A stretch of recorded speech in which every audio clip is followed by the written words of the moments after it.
I was still in college when this happened, attending a small remote university in northern Vermont. Parties weren't really my scene. I wasn't a drinker, but that night, my roommates Seth and Jonah convinced me to go along with them to a party at some off-campus fraternity. I wasn't sure why I agreed. Maybe it was curiosity, maybe it was boredom, or maybe just the desire to belong. We started drinking in our cramped apartment early in the evening. The bottles lined the counter half empty, and the air was thick with laughter and the stale smell of old carpet. By the time we called a rideshare to get to the party, I was already lightheaded, my thoughts swimming. The drive was quiet, except for the occasional joke between my friends, but the dark Vermont roads felt endless, twisting through dense, skeletal forests. I remember the trees scraping against the windows, as if trying to get inside. The party itself was a blur. I remember flickering neon lights, the bass of the music vibrating in my chest, and the smell of sweat and beer. Faces were indistinct. I remember talking to someone in a corner, playing a round of beer pong, and then nothing. My memory fractured into scattered pieces. The next thing I knew, I was awake on the side of a dirt road. My head throbbed and my stomach churned. It was completely dark, except for a faint glow from distant street lamps. I had no phone, no wallet, nothing. My mind raced as I tried to figure out where I was and how I had gotten there. The woods loomed on either side, silent and oppressive. I stumbled onto the road, hoping for a car or a sign of civilization. Minutes passed like hours. Then headlights appeared and I waved frantically. The car slowed, a dark sedan, its dull paint reflecting the weak glow of the lamps. The driver rolled down the window. A man probably in his mid-30s, with a thin goatee and sharp nose, leaned out. "Need a lift?" he asked. His voice was too soft, almost whispering. I nodded, desperate. I explained that I had no phone and that I didn't know where I was, that I just wanted to get home. He gestured for me to enter. Inside, the air smelled damp and metallic. His movements were deliberate, and I felt my stomach twist in unease. At first, he asked small questions, in that unnervingly soft tone, but the road stretched endlessly, twisting through dense trees, with no signs of houses or civilization. "How far?" I asked.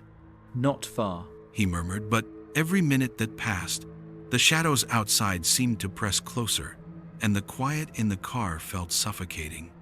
Then he started staring. Not a glance, but a slow, deliberate stare that made my skin crawl. My heart began to hammer in my chest. Then he asked a question that froze me. "Are you alone?" The words were soft, but the intent behind them made my stomach drop. His hand rested lightly on my shoulder. Panic surged through me and my instincts screamed. I had to get out. But the road was narrow, the trees pressing against the car. Every second felt stretched, as if the night itself had slowed, waiting to see what I would do.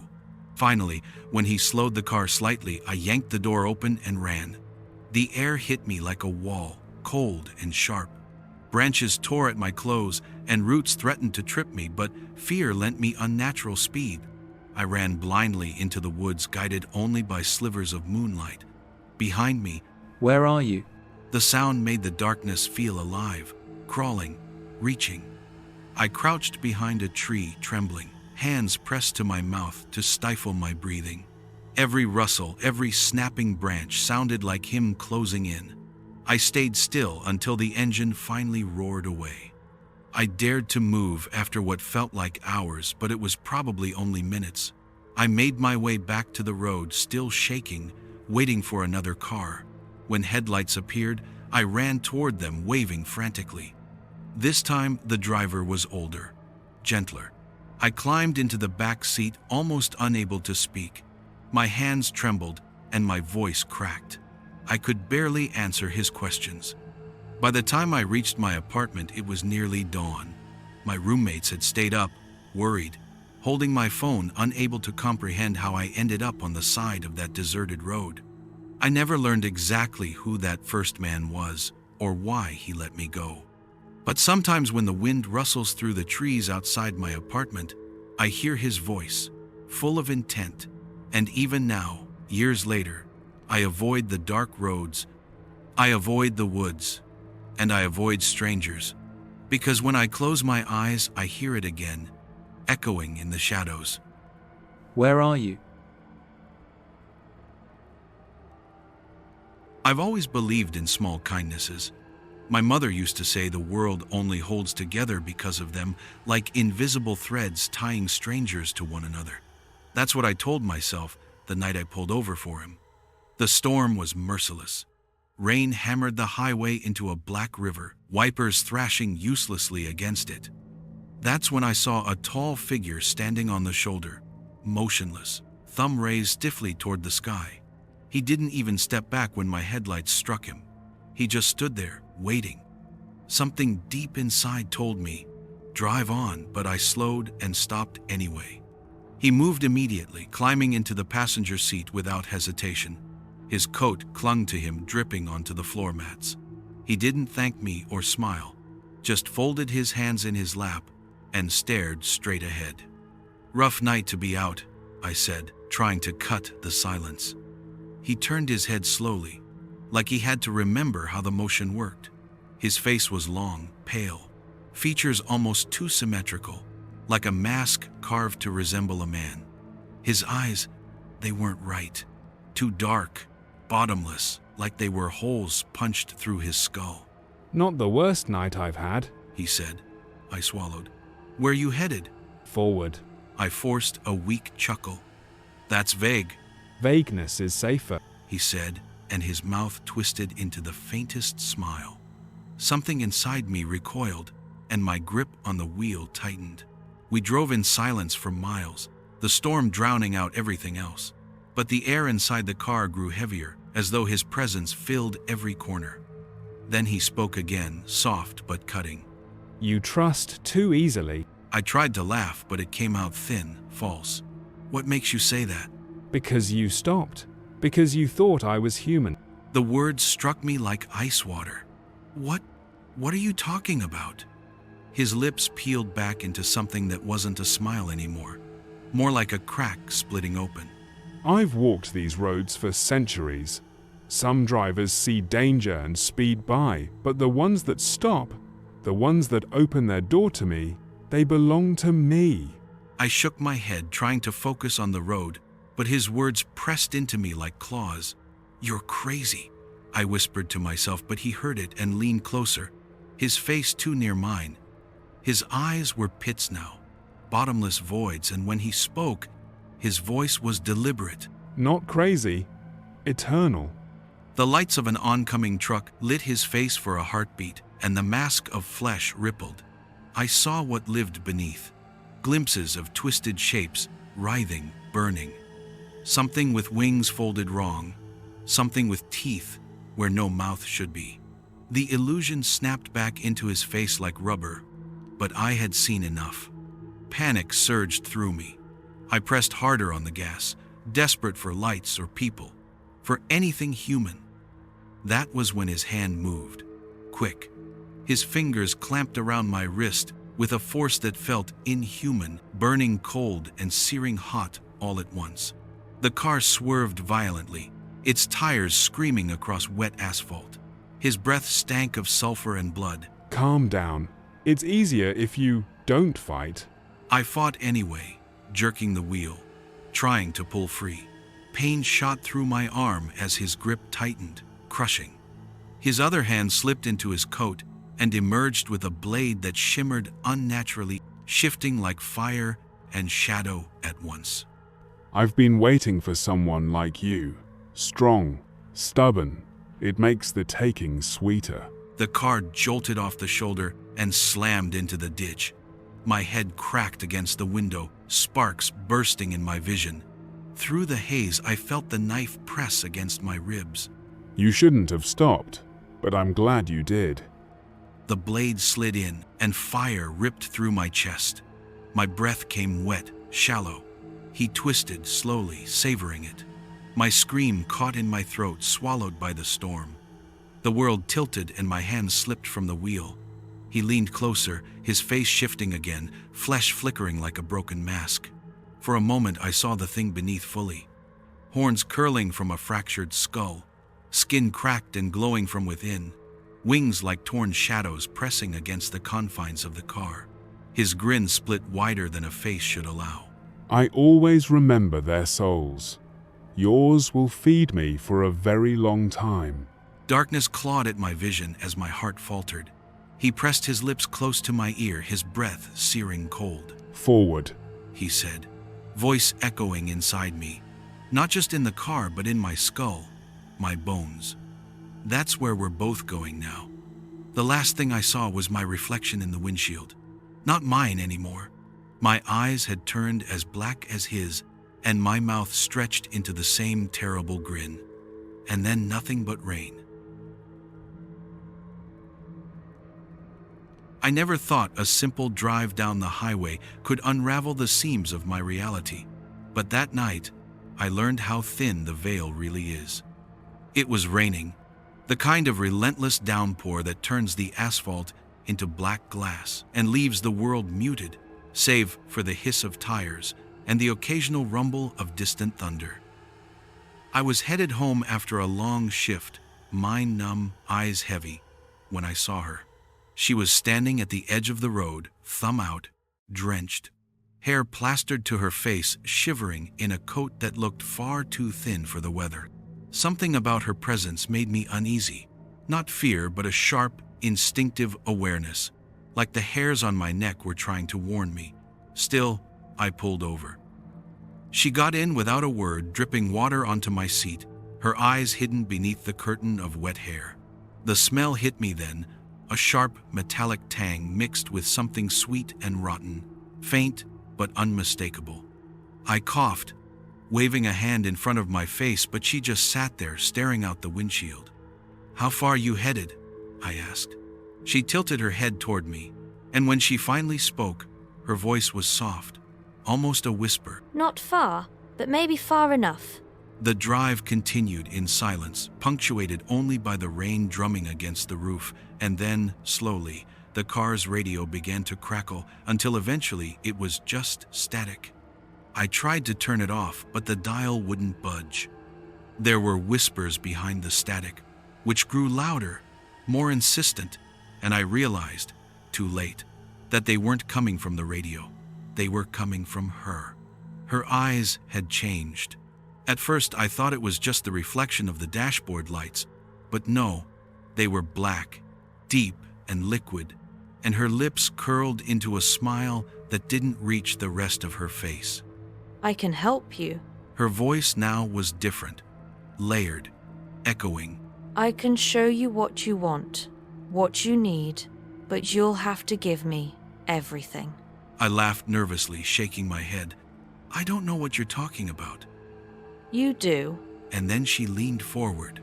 Her mouth opened impossibly wide in a silent scream, revealing rows of jagged teeth that glimmered even in the dim light. A cold wind blew through the car, even with the windows up, and I felt my body go numb. Something in me, my mind, my will, I can't be sure which, wanted to stop it, to slam the brakes and throw her out, but my hands moved against me. The wheel shook under my grip, and then I felt it, a sharp, crawling presence inside my skull. I tried to scream, but the sound was stolen before it left my throat. My body jerked like a puppet with invisible strings. The woman, or whatever she was, smiled, her head tilting unnaturally, whilst her eyes locked onto mine. She pressed her hand to my chest, cold yet burning. My heart raced, not with fear, but with a dark exhilaration, a pull towards something I knew I shouldn't want, but did. She gently put her hand on my cheek. "You are ready," she murmured. I tried to resist. I really did, clawing at my face, at the steering wheel, trying to tear myself away, but it was no use. The road dissolved. The rain became fire, and my vision split, showing me things no one should ever see.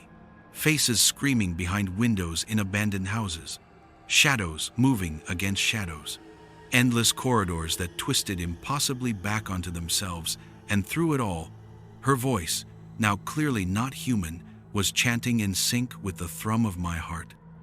I felt myself slipping, my sense of self unraveling like yarn caught in a storm. And then, clarity, or maybe it was surrender.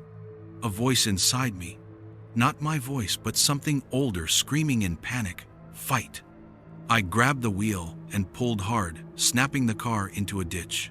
Glass shattered, rain poured in, and I could see her then, sitting in my lap, impossibly thin, her eyes endless voids, laughing. I tried to throw her off, and for a heartbeat it worked. She vanished. But the voice didn't leave. It had found a home, a host. I could feel it tangled in my thoughts, gnawing at my edges. My reflection in the rearview mirror was wrong. My eyes flickered black, and my mouth stretched in ways my muscles couldn't explain.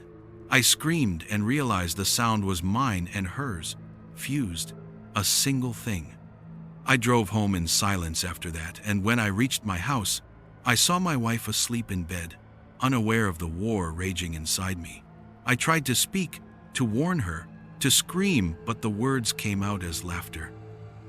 And now, sitting in the dim light of my kitchen, I can feel her shifting inside me again. Every time I close my eyes, I see the highway, the rain, and her face staring at me from the wet asphalt. I don't know if I can fight her forever. All I know is that she is no longer a hitchhiker. She's home. It was a storm-drenched night in Hollow Creek, and I was driving back from my shift at Grady's 24-hour grill. The diner was dead quiet all night, so I had a weird buzz of restless energy rattling around in me. I figured I'd swallow a couple melatonin pills when I got home, just to shut my brain off. I took my usual route down County Road 9, a winding road that looks scenic in the daytime, but turns into an endless black tunnel after dark. The streetlights along that stretch are few and far between, and most of the way is lined with stretches of pine woods that seem to lean closer the deeper into the night you go. Every so often there's a small strip mall or lonely restaurant parking lot glowing faintly in the rain. As I rounded a bend, I spotted one of those lots, a half-lit place with a boarded-up ice cream shop and a failing liquor store. Under the flickering glow of a busted light pole, a woman stood in the pouring rain, one arm stretched out like she'd been waiting there all night. I slowed down, unsure. She looked like she was in her mid-50s, tall, easily 6 feet but rail-thin. Her soaked clothes clung to her like rags. I cracked my window and called out, "Need a ride?" She just walked straight to the passenger door and opened it and climbed in, mumbling about how I was a good soul, a real savior.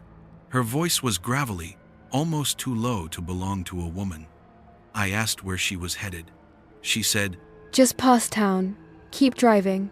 You'll see." Her smile was unsettling. In the dim glow of my dashboard lights, I noticed gaps where several teeth should have been, and her wet hair hung in ropes across her face. She didn't stink like I expected, but she didn't smell pleasant either.